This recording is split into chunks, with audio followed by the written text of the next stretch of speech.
it started as very kind of the minister to sort of vocally support Plotter. I mean, the government started in 2011 some conversations about how we're going to deal with the youth unemployment problem. And they wanted to support a solution, but they wanted an employer-led solution. And Plotter evolved from that. And essentially what Plotter is aiming to do, it's a technology platform for 11 to 24-year-olds. And the basic idea is that there is a real need to help young people get inspired, but then to explore and discover all of the options. And I've loved the talks today. I mean, particular kind of nuggets within Alain de Botton's talk, where he was saying, look, it's an absolute imperative that we help young people find fulfilling, relevant careers, jobs that they can align themselves with. And my take on that is that, I mean, there's been lots of talk about the VUCA world today. It's a scary place. It's a complicated world. If you have children or you know children, you have grandchildren, the world they're going to go into is only going to get more complicated and more scary. And if they don't find themselves doing things that they are very well suited to, they will get blown off course. So this isn't just some sort of utopian vision. It's absolutely critical that young people have as much opportunity to align themselves with relevant things. And digital technology can help achieve that at scale. I mean, there's a very brief video, if we've got a second. Have you brought it with you? Yes, okay. I think if we... Do you want to tee it up for us? Yeah, I'll tee it up. It's basically, I'll spend a very quick second afterwards explain, am I okay? Am I eating up too much time? Yeah, okay. Explaining where we're going. But the site went live about a year ago. It's been in beta. We've learned an awful lot, and a massive new version comes out next month. This is a video of the old version, but it gives you an idea. So, okay, let's have a look. Do you know the secret to finding a great job and becoming your own hero? It starts with a flash of inspiration, then a sprinkling of personal advice, and then some opportunities to shine. Find it all on Plotter, the only careers platform you will ever need. Discover whole worlds of opportunities on Plotter. Be inspired. Employers love it when you know why you want the job that you've applied for. And every job can be great for the right person. Explore different roles and watch videos, read up about what's involved, have a go at stuff and find out what it takes to get the job you want. Check out the employers in your area, whether you're researching who has the jobs you want or preparing for that all-important interview. You'll find loads of useful information here. Want to know how to write a CV? Need advice on apprenticeships or university? Whatever your question, find help and guidance in our Advice Centre.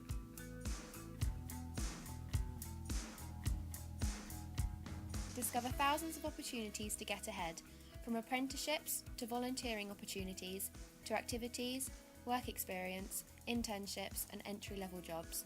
You'll find them all here. If you find you'd still quite like to speak to a real person, either an expert advisor or just someone who knows what it's like to be in your situation, go to our chat area and take your pick. Just remember to click follow and like whenever something grabs your attention. That way, Plotter will start to learn about you and give you the content that you are interested in. Basically, Plotter gives you everything, from inspiration to advice to real jobs. We have found the best careers information and support out there and pulled it all into one place, personalised to your needs, so that you can focus on your future. Plotter, the only careers platform you'll ever need. I mean, if I can just explain where we're going with the next version, a phrase I've been using to all sorts of people I've been describing Plotter to is the need exists for something equivalent to an iTunes of careers advice. And by that I mean a really efficient, scalable online platform that enables young people, but also parents, teachers, employers, to really efficiently find out all the information they need to support all the different decisions that young people are making during their education. I mean, if a young person decides not to take a third science at GCSE, for all manner of reasons, they don't like the teacher, their friends aren't doing it, but they're unwittingly then closing down a whole swathe of STEM-related careers. Now that can't be right. So a tech platform can enable us to achieve something at scale. Now, the other really critical kind of point about that analogy, and this is kind of a final point, is that it has to be hugely collaborative. So the purpose of Plotter is to serve all of the other service providers and stakeholders in this space. So I'm absolutely delighted to share the platform with Kirsty from Life Skills and Katerina from CIPD, who's been sponsoring and supporting Learning to Work. There are a couple of examples of the other service providers that are doing real-world stuff. Plotter shouldn't do real-world stuff, but it should have porous boundaries so that they can be surfaced and connect in and be found really efficiently. And we're working with about 200 other partners. So when the new site goes live at the end of August, we've reconfigured the whole site around a massive psychometric game. So young people get asked hundreds of questions, and in real time it maps them to about 500 careers, and they can explore loads of information about every one of those careers, and we reconfigure all the existing modules around that. So that launches soon? It launches at the end of August, in time for the new school year, and we are very delighted to be supported by Kirsty and the Life Skills team in terms of some schools outreach marketing for the new academic year. Okay, thanks, Jim. So, Kirsty, we heard from Ashok a little bit earlier on, but just tell us a little bit about, so it isn't branded, Life Skills isn't branded Barclays. No. So just tell us a little bit more about it. Yeah, let me just explain the programme. We set the programme up over a year ago, and you've heard all the wealth of research today. You know, young people want more access to employers, and the more interactions young people have with future employers in a workplace environment, in a school environment, they're less likely to become neat. Also, all the statistics around 1 in 8 young people live in work-class households. There's no role models in their lives in terms of work. So we looked at this whole wealth of research at Barclays, and we were doing lots of great things in Barclays. We ran a great apprenticeship scheme, we were doing lots of work experience, and really my challenge was how can I pull that together to make it a really big, ambitious programme that all of our staff and customers could really love and get behind. And the key societal issue a year ago, and obviously still is today, because it's been mentioned numerous times, is youth unemployment. And so for us, we set ourselves a very big ambitious goal at Barclays, which we like to do. So I decided that we would try and equip 1 million young people with the key skills they need to transition from school to work by 2015. And when, for us, we mean 1 million young people, we mean 11 to 19-year-olds. So to do that, we needed to go into schools. That was a big target market for us. And to do that, we also work with a leading education consultancy, Hopscotch, and Sam's at the back there to help us do that, to make sure we're reaching teachers in the right way and not duplicating anything that was out there. And so we pulled together 3 core modules around people, work, and money. So people is very much what employers are saying and missing when they're interviewing young people. They don't know how to act in a workplace environment. They might not have the confidence. They don't know what skills they have. On the work side, it's all around the CV writing, interview building, interview techniques, also things like we're just introducing enterprise content there as well, and getting young people to understand the benefit of networking. And then on money, obviously you'd expect as a bank would have money in there, but actually how we can help prepare young people when they first start work. So how you open a bank account, how you budget, and as they get older, and understanding things like insurance and renting accommodation.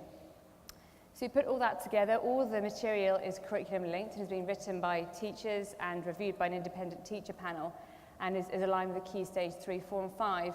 And for us, it's all been endorsed by City and Guilds, which we're really pleased that we've got that quality endorsement from them as well to deliver the programme. And so we decided with the programme in schools that we would let teachers decide how best they want to run the programme. So it's either up to teachers whether they run the whole Life Skills programme with no interaction from Barclays whatsoever, other than they can download the information from our site, or they can actually request a volunteer from Barclays to come in and run a workshop. And the workshops are on things from confidence building, interview techniques, writing CVs, and in just over a year we've had 1,000 workshops booked.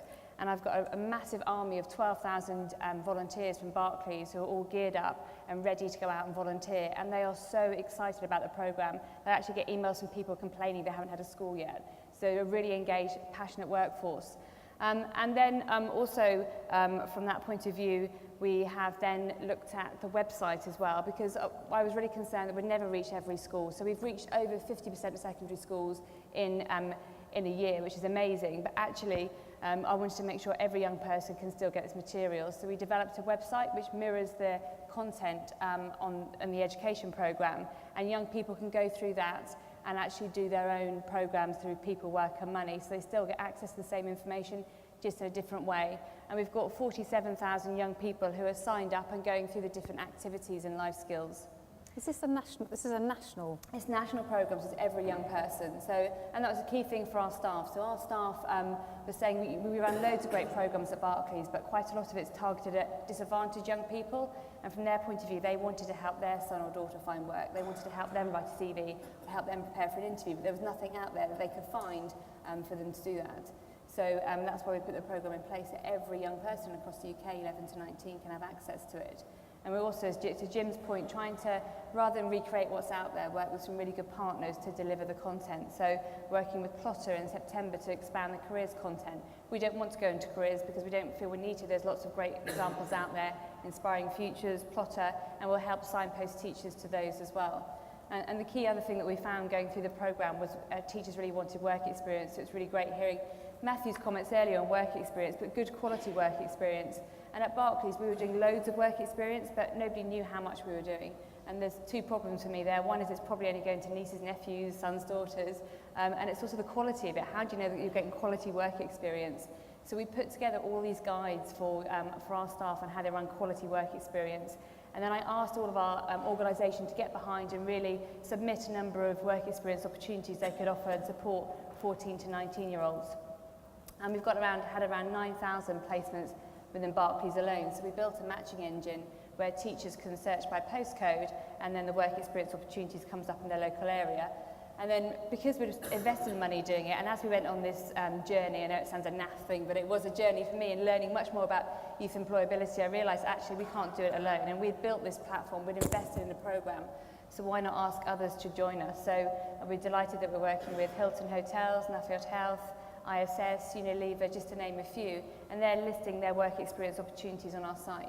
So for a business, they get a young person who's a bit more work ready, who's gone through 6 hours of employability training in a school environment or online, and then they can offer the work experience. And the young person gets a booklet which they cling on to for dear life in the first few days of their work experience.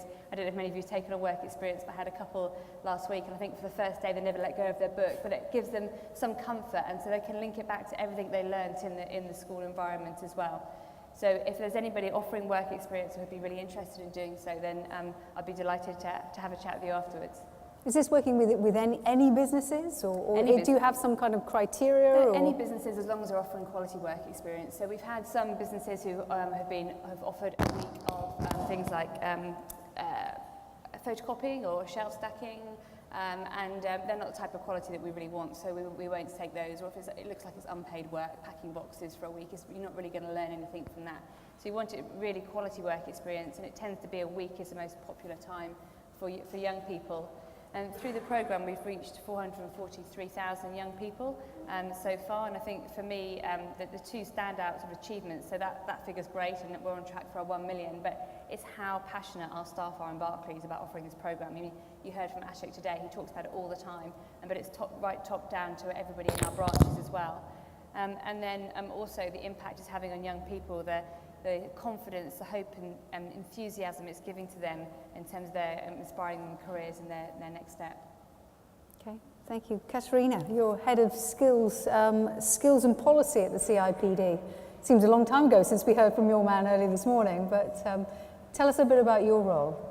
Yes, so I lead on the CIPD's work on youth unemployment, and our key program really is our Learning to Work program, and you would have seen our little logo popping up various places here at the conference, so we're very grateful to Jim for the collaboration. I think what we're doing is very complementary.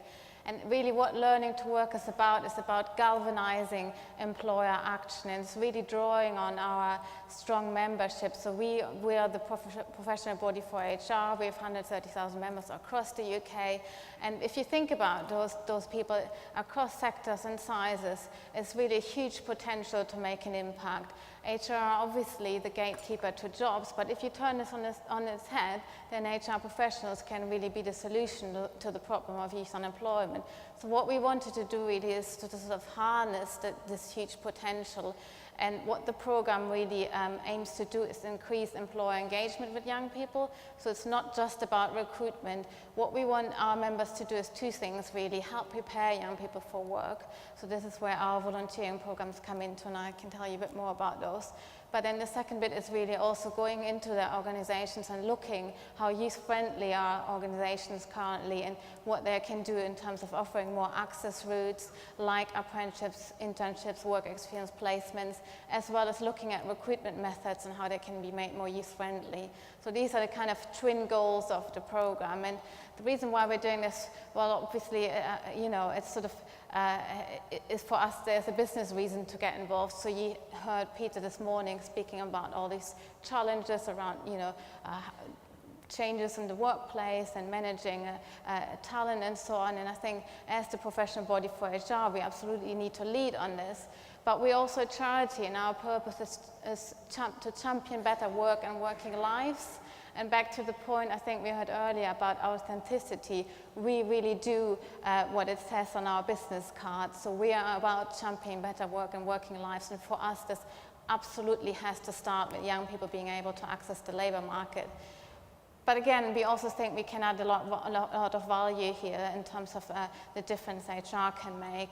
And back to the sort of programs we run. So in terms of helping prepare young people for work, we offer a mentoring program called Steps Ahead, where we match our members that volunteer to become a mentor with young job seekers. So it's face-to-face, one-to-one mentoring in the local area where our HR professionals meet with young people and give them some advice on how to do a CV, how to do interviews. Sometimes it's just about job search or general sort of careers advice and employability skills. But I think the idea behind this is really, really simple. Who do you want to talk to if you've never worked? Well, obviously the HR professional would be a good point to start. And our program has been really successful. We're currently rolling it out nationally. We're running pilots in Scotland and Ireland, so UK-wide as well ultimately. And we've had a lot of enthusiasm from our members, which is great. And I think the young people are getting a lot out of it because what we've heard earlier, that employer contact is so important for them, and somebody actually taking the time out of their day and sitting down with them and going through their option is really invaluable. But what we've seen also is sort of a shift in behavior on the side of our members. So they might not have had any engagement with young people, and through the mentoring, they suddenly see the challenges young people are facing. And when they go back into their organizations, they might not ask questions about experience in job interviews because they know that young people don't have any experience. And they might challenge back their colleagues and say, what are we actually doing in terms of offering more opportunities to young people? But one of the things they've told us is that we really need to do this earlier. We cannot have young people entering the labor market with no knowledge about how to do a CV and so on. So this is why we've themed up with the Education Employers Task Force and their Inspiring the Future initiative that matches employers in school. And what we've done is we've added an HR option to that, so our members go into schools and run CV and interview workshops. And again, we had a lot of support from our membership on that, and we're really pleased with the success. But then we also, as you would expect from a professional body for HR, we also produce a lot of very practical guides and very practical advice, because quite often the devil is in the detail, isn't it? You might all go home today and say, oh, you know, we want to offer more of these programs, but how do you actually do that? So we provide the practical support, how you set up these programs in a way that they're high quality. So Christy spoke earlier about, you know, not stacking shelves and so on. So we have guides for employers to make it really, really simple. Yeah, and that's just some of the things we're currently working on. All right, so you get an idea of the different programs that are taking place. I'm going to take some questions in just a minute. I just want to go to the polls actually, just before we do a kind of Q&A session. So you were asked a number of questions here. Young people are disadvantaged in today's employment market. 64% said yes, 33% said no. Any comments? You're the experts on this. Any thoughts? I would agree. I think they are at a disadvantage compared to, say, my generation or previous generations, because the transition from education to employment has always been one of the hardest transitions that you ever make. And I've heard Ashok say that very eloquently. But now, because jobs are changing at such a rate of knots, it's even harder for employers to kind of understand how do we take that raw material. And with the changes in the kind of in the skill sets of young people that are required, there's just a complete mismatch. Okay. Let's go on to the next one then. So we asked you, it's a bit like Family Fortunes this, isn't it? Young people have unrealistic expectations about what the world of work is like. Nearly 80% of you agreed with that statement, 13 disagree, 8% don't know. So young people have unrealistic expectations. Would you agree with that? I think it's for young people, it's just change. It's very different. They need things faster, quicker. There's much more immediate gratification. So I think the young people's demands have changed. The young people that I've met through the programme, it's actually a lack of confidence around their expectation of the workplace. They've got no idea what to expect when they get there. So that it's not that they're expecting something great, they've just got no idea what to do when they get there. So Okay. They don't do any part-time work anymore. Okay, let's go to the next one. It's the duty of employers to change these expectations. 65% of you said you agree with that statement, 30 disagree. So is it the job of employers to change those expectations? I'm not sure about changing expectations, but I would say it's the duty of employers to get more involved. And I guess that's kind of one of the reasons why we launched our program 2 years ago, because we wanted to change that narrative around, education systems aren't delivering, young people don't have the right skills, young people are lazy. That was very much the sort of narrative a few years ago. Luckily, this is changing now, but I think what employers really need to do is not see themselves as consumers of the education system, but as key actors. And this is kind of what we're trying to do. And I think the good news is that there has been a change in employer behavior already, but I think we need to do more. Okay. If I could just add a point on Sure, that. yeah. There's some work that we're doing actually with Katerina at the CIPD, which is around in terms of not changing expectations, but one of the key problems in terms of this mismatch is around language. Employers know what they're looking for, whether it's things like teamwork, resilience, self-awareness. It's a pretty short list of common things that one way or another in interviews employers are looking for. And young people don't speak that language. They haven't got a clue what those things mean. So sometimes even if they do work experience or they go into a workplace, if at an exit interview they're asked, okay, what have you learnt about resilience? So, well, we didn't talk about that. What is resilience? And it's like, well, they can't translate. And so there's a job, and we need to use as many kind of scalable digital pieces of technology to, A, establish what are these skills, get employers to showcase this is what they look like, and young people are pretty smart at digesting information if it's readily available. Okay, let's move on. As an organisation, we have had problems recruiting young people in the past. 36% say yes, 64% say no. I don't think we need to worry about that one. Let's move on to the next one. I don't want to go through all of these. We have a dedicated strategic future talent plan in our organisation. 34% say yes, 66% say no.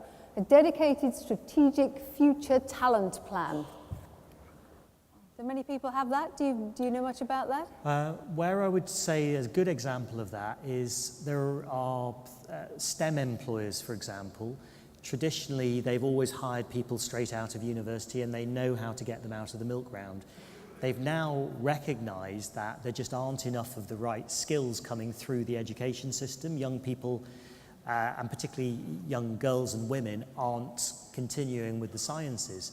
So they've actually put aside, and they're increasingly putting aside their competitiveness with other organisations in their sector and saying we need to work together to encourage and educate from 11 years up, if not younger, that this is the skills we need. This is what science or technology or engineering looks like. So as far as a kind of strategic, it's almost a much longer term future capability way of thinking, which is starting to happen. Okay. Let's move on to the next one. We don't have a dedicated future talent plan now, but are planning to introduce one in the future. 80% of you say that's what's going to happen. Okay, let's go on to the next one. As an organisation, we offer additional entry routes for young people, such as apprenticeships, traineeships, alongside graduate schemes. 62% said yes, 38% said no. Is that surprising? I think that's what we've seen as well, especially over the last year, so that more employers do offer more diverse access routes. So they say, oh, we cannot only take graduates. I mean, Barclays is a really good example for that in their apprenticeship program. And I think that's sort of the good news, but that employers are sort of trying to increase the talent pool they're fishing in and increasing their access routes. But again, I think we need to build on that and then getting the message out to young people as well. So I'm not quite sure how many young people actually know that these routes are available now. So despite what Matthew Hancock might say. Indeed. Okay, let's move on. We proactively engage with school children, e.g. at careers fairs, going into schools, etc. This is interesting because 54% of you said yes, 46% said no. So proactively engagement in schools. Do you find that? Yeah, I mean, it's difficult to find out now in schools who's got responsibility for careers, and that's been a change over the years. So, we're lucky at Barclays, we've got a big programme, the investment to go into schools and to have a campaign where we can email teachers to have an advertising campaign. But it is really tricky to find that one person who looks after careers, because it isn't the same as having a dedicated responsibility within the school. So it might be the PE teacher or biology teacher. But when you find that person, they are hungry for information and they really want businesses to go in to really inspire young people. Because, for example, at Barclays, most school children, they think that I work in a branch and that I count money. They've got no idea that I don't do anything to do with finance whatsoever, apart from my own budgets. My role is communication. It's dealing with young people, and they're really surprised at that. So I think more people should be going in and giving that inspiration, even for 1 hour for a year, giving that inspiration to young people and the different careers they can get into within your sector. I suppose the astonishing thing is that many employers say they don't really think they have anything to offer to schools, and that's just crazy, because the mere fact that you go into a school and, as Kirsty said, talk about your jobs, that's already sort of adds huge value to young people and to their career choices. Well, like Kirsty says, people expecting you to stand behind a counter, and we're not going to have any counters soon. Anyway, you're ripping all your counters out, aren't you? Not ripping all our counters out. Okay, next question. Employers need to do more to engage with young people. Now, I thought this was interesting. 98% of you said yes. So employers need to do more to engage with young people. So the essence is there, the willingness, or certainly the knowledge is out there. I suppose it's much more about a how. Definitely, there's loads of different ways that you can get involved. So there's loads of great schemes out there. So you mentioned, obviously, there's Plotter, there's Inspiring Futures. In terms of Movement to Work, just recently set up, trying to offer traineeships to young people as well, to give them that inspiration and get into work.